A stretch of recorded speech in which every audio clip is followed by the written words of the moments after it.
Hello everyone, welcome to the channel of K V teachers guild. बच्चों, आज इस video में हम 7th क्लास सोशल साइंस का एक सैम्पल क्वेश्चन पेपर डिस्कस करने वाले हैं। ये केवीएस पीरियोडिक टेस्ट सेकेंड का पेपर है। तो चलिए देखते हैं कैसे क्वेश्चंस एग्जाम में पूछे गए हैं। First question is Hampi is the capital of which empire. Hampi किस एम्पायर की कैपिटल थी? विजयनगर, चोला एम्पायर, चालुक्याज या फिर डच।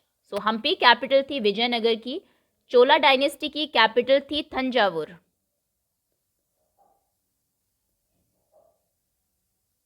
चालुक्याज की कैपिटल थी Badami. Okay, next, water was supplied to the city of Thanjavur from.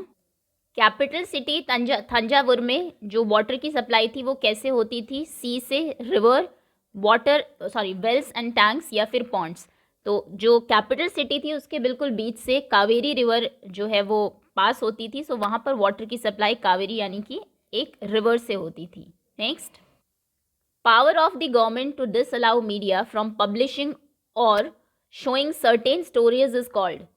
Government के पास पावर है, ऑल्दो मीडिया इंडिपेंडेंट है इंडिया में, बट कोई अगर पर्टिकुलर आर्टिकल है वो मना कर सकती है, डिसअलाउ कर सकती है उसको पब्लिश करने से या कोई न्यूज़ को शो करने से चैनल पर। तो ये जो पावर है गवर्नमेंट की, इसे क्या बोलते हैं? एडिटिंग, सेंसरशिप, प्रोटेस्टिंग या फिर मेंटेनेंस ऑफ स्टैंडर्ड्स। इसे बोलते हैं censorship. C option is correct. Edit करना यानी कि कुछ चेंजेस करना। प्रोटेस्ट करना किसी चीज़ के अगेंस्ट होना जिसको आप अप्रूव नहीं करते हो, जिससे आप जो है अग्री नहीं करते हो। ओके, मेंटेनेंस ऑफ स्टैंडर्ड्स ये कोड ऑफ एथिक्स है मीडिया के। द हिंदू द हिंदू क्या है? एक नेशनल न्यूज़पेपर है, टीवी चैनल, मैगजीन या फिर एफएम रेडियो। ये आप सभी जानते हैं, नेशनल न्यूज़पेपर है। इसके अलावा the Times of India, Hindustan Times, Indian Express, ये कुछ और है जो कि हमारे नेशनल न्यूज़पेपर्स है। Next, mosses and lichens are found in.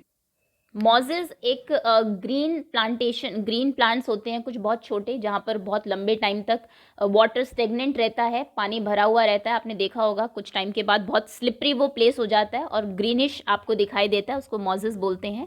Same lichens एक एल्गी जैसा ही होता है। तो ये कहाँ पर मिलते हैं? डेजर्टिक वेजिटेशन में। अब डेजर्ट है, वहाँ पर तो पानी ही नहीं है, तो मॉजेस लाइकन्स नहीं मिलेंगे। Tropical evergreen forest, tundra vegetation या फिर टेम्परेट ग्रासलैंड्स। तो मॉजेस और लाइकन्स मिलते हैं टुंड्रा वेजिटेशन में। C option is correct. Elephant, tigers and lions कहाँ पर, किन फॉरेस्ट में मिलते हैं? ऑप्शंस हैं tropical deciduous forest, temperate deciduous evergreen forest, temperate deciduous forest या फिर coniferous forest. Monkeys, langurs, tigers, elephants, ये सब आपके ट्रॉपिकल रीजन जो है वहाँ के डेसिडुअस फॉरेस्ट में मिलते हैं। सो ए ऑप्शन इज करेक्ट। अगर टेम्परेट एवरग्रीन फॉरेस्ट की बात करें तो यहाँ पर आपके आउल्स, डियर, रकून्स, ये एनिमल, रेड फॉक्सेस, ये एनिमल्स मिलते हैं। टेम्परेट रीजन्स के जो डेसिडुअस फॉरेस्ट है वहाँ पर इंसेक्ट्स ज़्यादा मिलते हैं, स्पाइडर्स, फ्रॉग्स, टर्टल्स, ये कुछ कॉमन एनिमल्स हैं। कॉनीफेरस में माइस, स्क्विरल्स, डियर, रेनडियर, मूज, ये सब मिलते हैं। ओके, सो फॉरेस्ट और उनमें कौन से कुछ कॉमन एनिमल्स हैं, 2-3 के नाम आपको पता होने चाहिए। Next is give reason why the type and thickness of vegetation changes from place to place. Place to place different type की वेजिटेशंस होती है, तो उनके टाइप और वेजिटेशन चेंज क्यों होते हैं? किस टाइप की वेजिटेशन होगी, कितनी उनकी थिकनेस होगी, ये 2 चीज़ों पर डिपेंड करता है। सबसे पहले तो टेम्परेचर एंड रेनफॉल। तो क्योंकि ये दोनों ही चीज़ें प्लेस टू प्लेस वैरी करती है, जो प्लेसेस हमारे इक्वेटर के आसपास है, अगर हम अफ्रीकन कॉन्टिनेंट की बात करें तो यहाँ पर गर्मी बहुत ज़्यादा होती है, टेम्परेचर हाई रहता है। जैसे आप पोलर रीजन्स की तरफ जाएंगे तो टेम्परेचर कम होता जाएगा, क्योंकि टेम्परेचर डिफरेंट है, रेनफॉल भी डिफरेंट है डिफरेंट प्लेसेस पर, इसीलिए जो थिकनेस है और जो टाइप है वेजिटेशन की वो भी डिफरेंट होती है। ओके, तो आंसर आप क्या लिखेंगे? Type and thickness of vegetation depends on temperature and rainfall, क्योंकि ये दोनों चीज़ें रेनफॉल और टेम्परेचर पर डिपेंड करती हैं। And because temperature and rainfall vary from place to place ये दोनों चीज़ें वैरी करती है, डिफरेंट होती है, दैट इज़ वाई जो type and thickness of vegetation है वो भी चेंज होता है। Next, mention the uses of coniferous forest and which trees are found in these forest.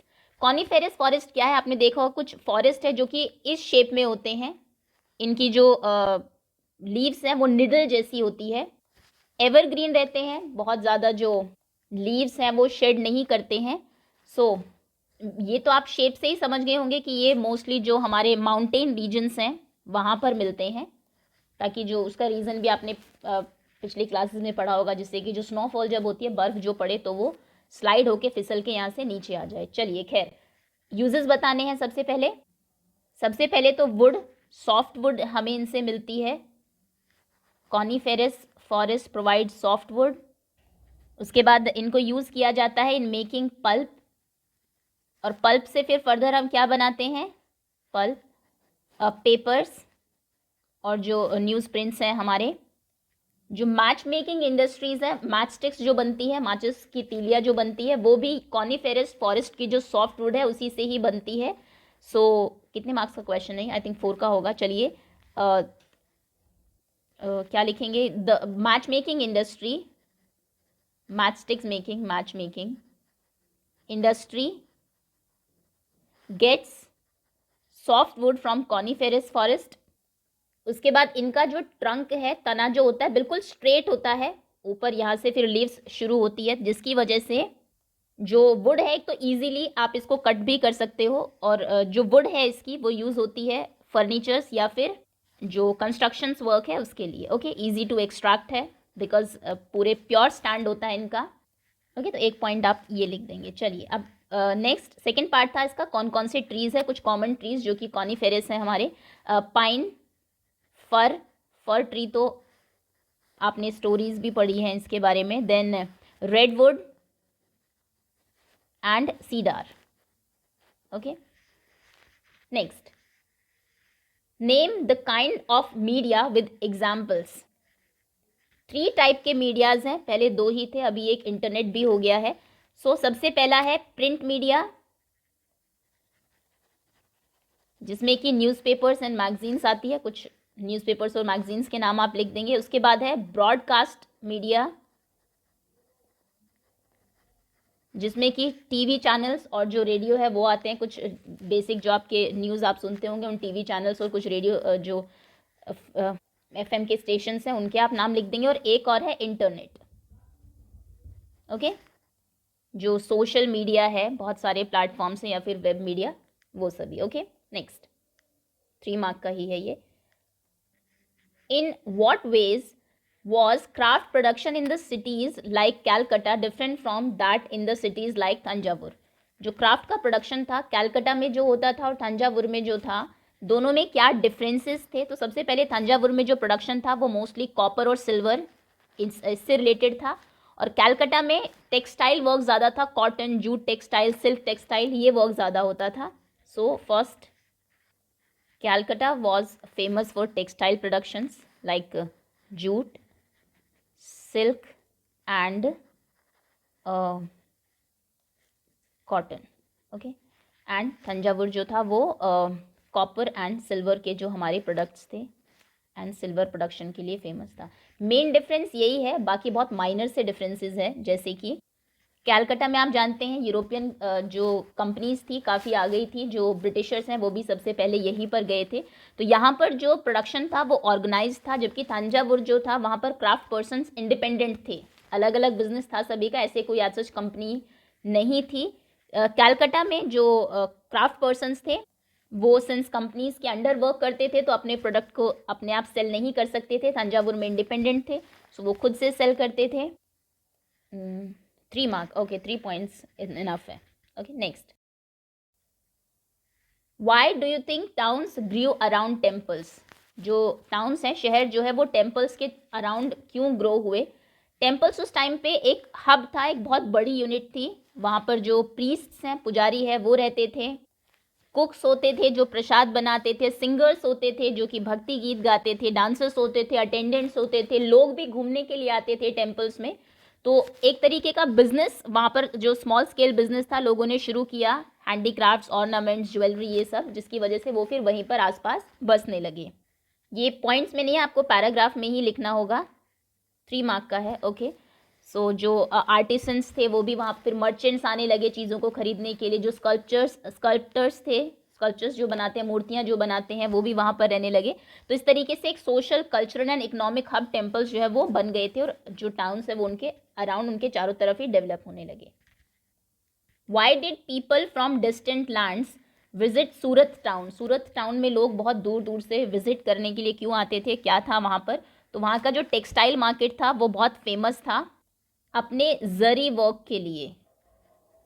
Textile market सिर्फ इंडिया में ही नहीं, इनफैक्ट बाहर की जो कंट्रीज़ हैं, अफ्रीका, वेस्ट एशिया और यूरोप के में, यहाँ के जो ट्रेडर्स हैं वो सूरत में आते थे परचेज करने के लिए। और एक और रीज़न है कि यहाँ पर सूरत में पोर्ट था, तो बाय शिप ईजीली वो चीज़ों को अपनी जो उनकी रिस्पेक्टिव कंट्रीज़ है उनमें ले जा सकते थे, due to the presence of port.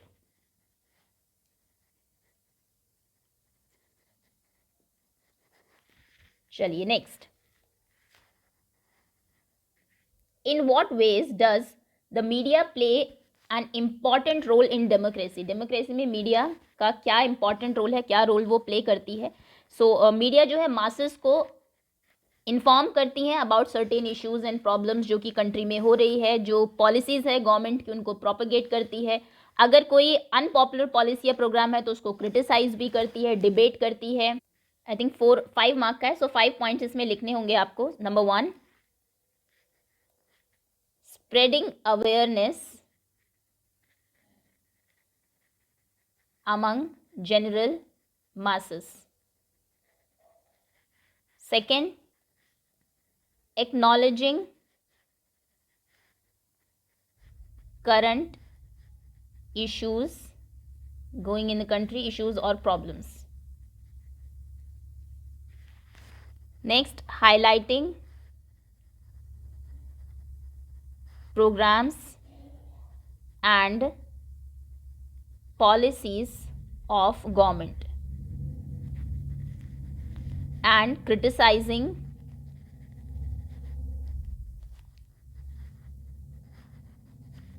unpopular government policies. और एक और क्या हो सकता है,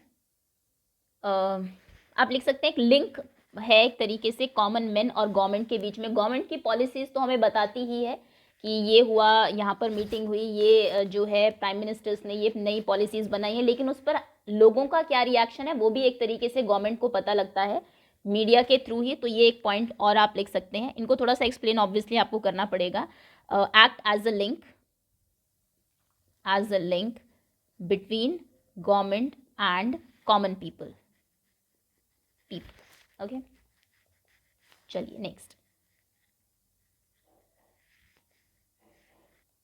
विच are the 3 broad categories of natural vegetation? Natural vegetation की 3 मेन ब्रॉड कैटेगरीज कौन सी है?